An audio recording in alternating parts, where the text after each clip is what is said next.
You're listening to the Wired for Impact podcast. I wound up, Thrive and Thrive 2, the films by Foster Gamble. I know of them. I haven't seen them. Okay, well, Thrive 2 came out while I was working on a project in like Santa Cruz. And I was, pretty moved by it. And at the end, it was like, if you have any questions or suggestions, feel free to reach out. And actually, the P.O. box was in Capitola, which is where I was living at the time. So I just wrote him a little card, sent it off, didn't think anything of it. 6 months later, I was in Hawaii with my girlfriend, and I get a letter from Foster, and he's like, "We are having a group of like-minded people. Do you want to come be our guest?"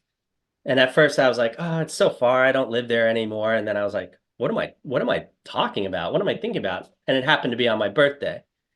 So I was like, "Can you recommend a hotel around there?" He's like, "Oh no, you can just stay in our guest house." So I got to spend some time with Foster, and as soon as I walked in to his house, there was this huge piece of 3D art above me, like three-dimensional art. And I was like, holy shit, that's what I'm trying to explain in the circlotron. And then there was another piece of art. We had breakfast the next morning. He gave me this book by his mentor, Arthur Young, about process theory, which is how we come from light down into matter and everything like that. So it's a much longer story, but I sort of married process theory with the torus field. And I kind of talked about, metaphorically, how we can just surrender all of this. So the torus field is the most sort of ubiquitous and prevalent energetic structure in the universe. And it's a perfectly balanced system, regenerative and progenerative system. And the earth has a torus field, our bodies have a torus field. So I wound up sort of talking about how we can surrender all this stuff into the torus field and have it transmuted into its opposite. But we have to be willing, and I would say tenacious, staying on that intention of letting this go. And I've found sometimes it takes time, but it's just like one day you wake up and that's just gone. It's like it's been removed from the operating system. And you're like, okay, I'm free. I'm liberated from that bullshit that's been keeping me back for so long. Yeah, it's fascinating when that happens. I'm trying to think of certain times in my life when it really does. I mean, it's a manifestation of the internal belief, Yeah. And it does shed away. Like it's like a nonstick pan, it's just like, oh, this isn't part of the program anymore. And it just removes itself from your life. That's happened to me several times with relationships, friends and whatnot, where one day there's a shift. And yeah. Honestly, if I look back on those, I acknowledge that there was a transition.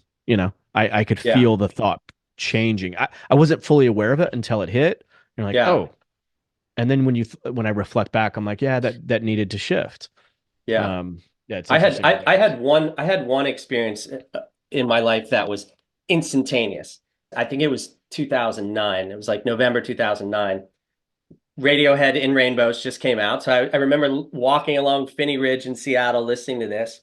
And I was about to go to Costa Rica for a wedding. And I had just been like, I'm a Cancer, so I love to hold on to things. So I had been like just devastated by this girl for like an entire year. And I'm just in this space listening to In Rainbows. And I was like, I can't take this. I can't take this energy with me to Costa Rica. I was like, how do I get rid of this? And this voice said, oh, I know, just let go of it. And with that moment, it was like the energy shot out of my chest and it actually almost made me fall over. And I like stutter stepped and I looked around and I'm like, did anybody else see that? And it was gone. Wow. Yeah. It was the only time it's ever happened like that. But it was like my heart, I guess if there's enough pressure on something, it's going to blow out. And it was just like, I couldn't take this. And my heart center just blew out. I never thought about the girl again. That's fascinating. I mean, so much I think of our health, our bodily health is conflicted energy, stuck energy, Absolutely. Yeah. right? I've Yeah. experienced that too, where I've mentioned it on the podcast before a while ago, where my mother passed on, and it was a very stressful time in my life. My mother passed on. I had two uncles that passed on. My grandfather passed on. All on my mother's side. My entire mother's side of my family died within like Wow. 18 months. My father came out of the closet. I moved states, bought a new house. I got conned, uh, had a child, had another child on the way. It's like so much was going on in my life. That's a lot to deal with. Yeah, it was a lot to process, and there was a lump on my back. And so I started stressing out about it, and I was thinking about my mom, and I was like, "Oh crap! Like, is this something that I'm gonna have to deal with? You know, is this some type of cancer? Is it a tumor? What is it?" And long story short, I ended up going to the hospital. I was going to work one morning, and I was so uncomfortable that I was like, I think I need to go to the hospital. So instead of turning left to work, I went right to the hospital, and finally got to see the specialist. He came in the second night that I was there. Talk about lonely, like just sleeping in a hotel in a cold room with nobody that you love around you, not sure what your health situation is going to be. You know what I mean? Like Wow. you have those moments in life where it's just like, Dark night of the soul. yeah, I mean, it really was. But what was so fascinating about that experience was the specialist came in the next day. He said, "Look, it's benign. It's just a cyst or whatever." And the second he said that, the pain, like a light switch, went off. Wow. The Yeah. uncomfortableness. I was like, it made me so viscerally aware of how much our thought affects our body and how fear can manifest and result in pain and discomfort in the body. So, but the cyst was still there. So it was like golf ball size, kind of gross. And I decided I'm going to change the energy around it, my relationship to it, my thought to it. So my kids were young. I had niece and nephews during the summer. We'd go to the pool, and they were always like, "Ew, what is that?" You know, they'd start making fun of me or whatever. And I just decided to turn it into a positive. I'm like, it's a love button every time you, because they were like pushing it, stuff. And they're like, so I'm like, every time you touch it, I have to give you a hug. So in my mind, I was starting to shift the energy around it, you know? Hmm. Um, and then long story short, I ended up going to a personal development conference. I was in this long program, and they were really challenging us to open, talking about what you were saying earlier, letting go, and receiving love. I'm always, my intuition, my intention is often to be a servant of peace, to be a servant of love, to try to help others. But receiving love was always something that I was challenged with. And Same. so I was in this process of really being challenged to open and to receive and to, how often we deflect with humor or, no, it's not that big. Oh, thank you. But, it wasn't me. It was really, we refer it to something else.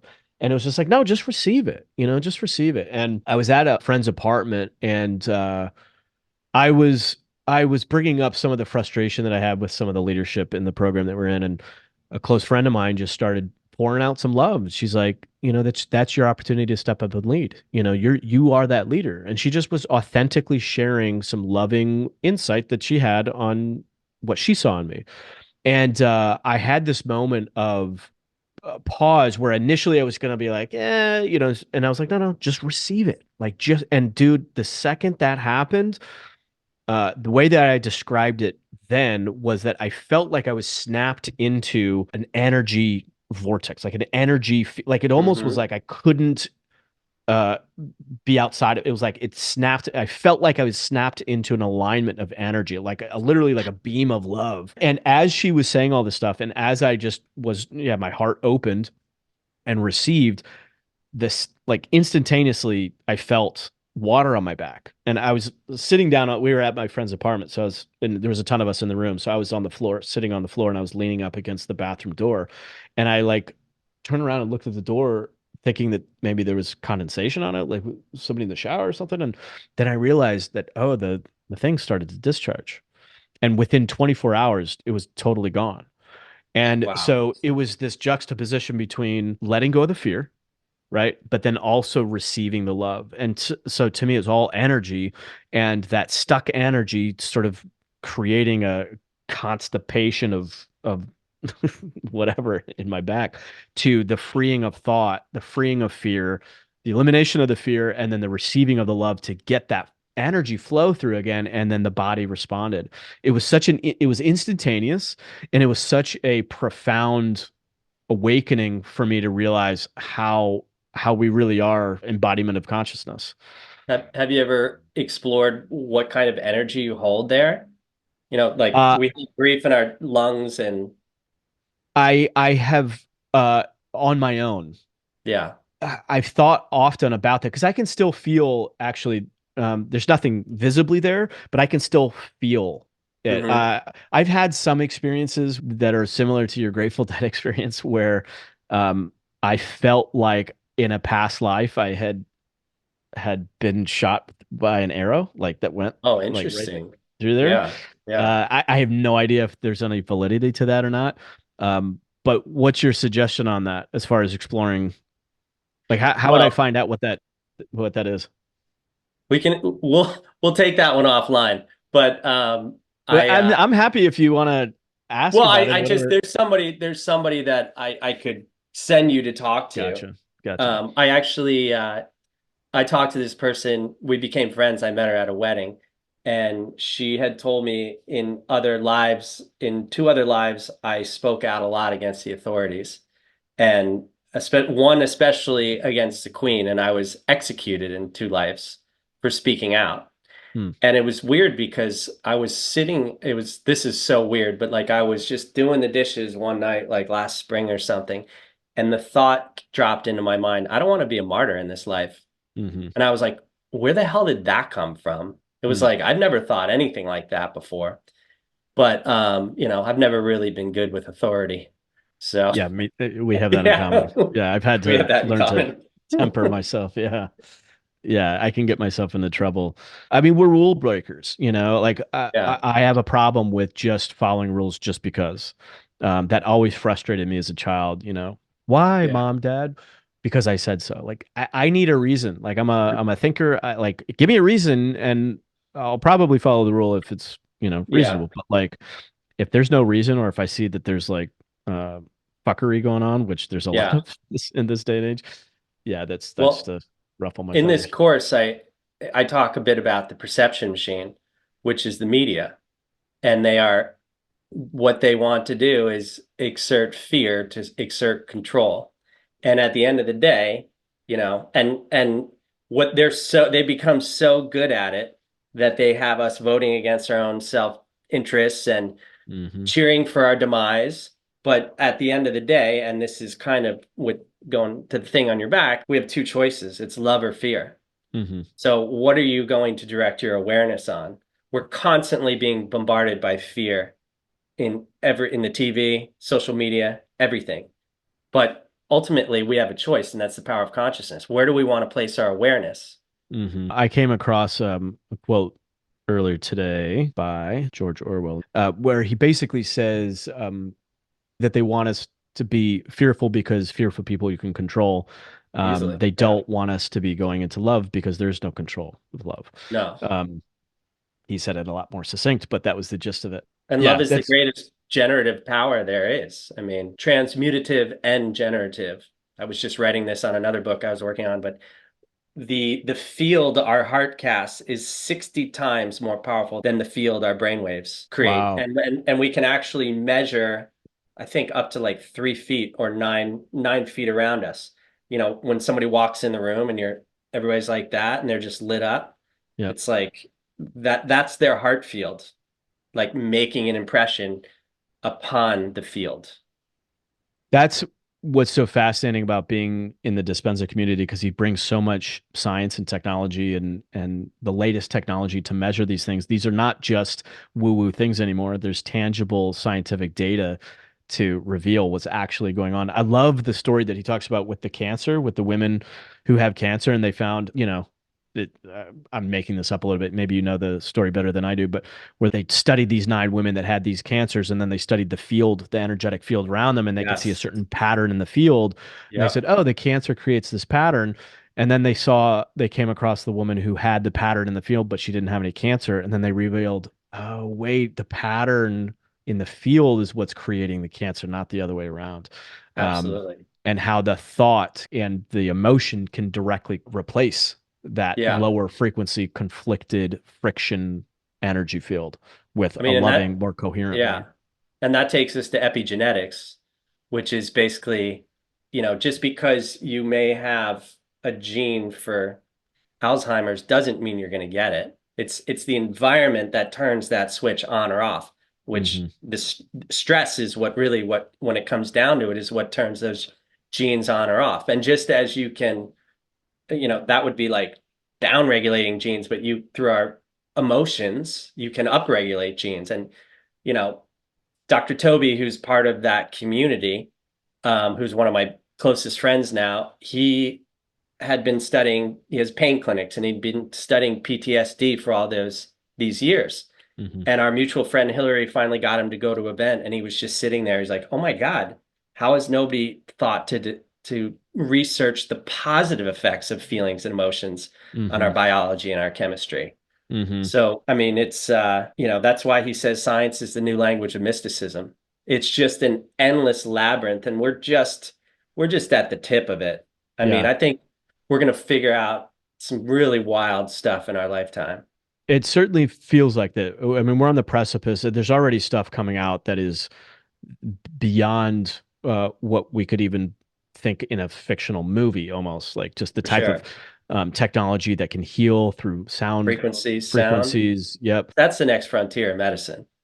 Yep. Energy, free electricity. I Yep. mean, Tesla tapped into that. I love how Dispenza talks about, that what we term as material is literally 99.99999% uh, Energy. space. Yeah, there's just Yeah. nothing there.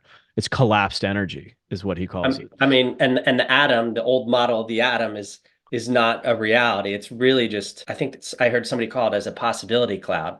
Yes. And if you start at that micro and move it up all the way up into the macro, it's like we're I explain it in this course a little bit, but there's nothing but possibility. And we're only limited by that which we can't imagine. So Hmm. it's like we just have to anchor ourselves in that possibility. And it's like as you do, you become the vortex that pulls it towards you. And I mean, I've seen it happen so many times in my life, and I'm always in awe when it happens. I'm just like, It's very profound. my friend says, don't ever say I can't believe because it negates, what you said before. But I'm in, I'm very surprised every time this happens. I'm like, holy shit, Yeah. like, and the things I always find that the things I are so far out there that I'm just like, this will never happen, are the things that happen relatively quickly because Hmm. I have no emotional attachment to it. I don't have this like fear. This has to happen so I can complete some aspect of myself. It's like you just throw your bobber out and like all of a sudden you hook something big. That I love that idea of anchoring it in the perceived future and electromagnetically attract it to you. I mean, that to me is Yeah. very. That's what this whole course is about. It's about the power of focused awareness to create your reality. And when we start to move into this, we realize that reality, the field, is actually malleable to our will. And if you were to go all the way back to when I began with like Magellan and all these great explorers, at the end of the day, I'm pretty sure they knew that their greatest tool in their toolbox was the power of their focused mind. Thank you for listening to this episode of Wired for Impact. If you're interested in creating and expanding your impact, be sure to visit us online at impactnow.com.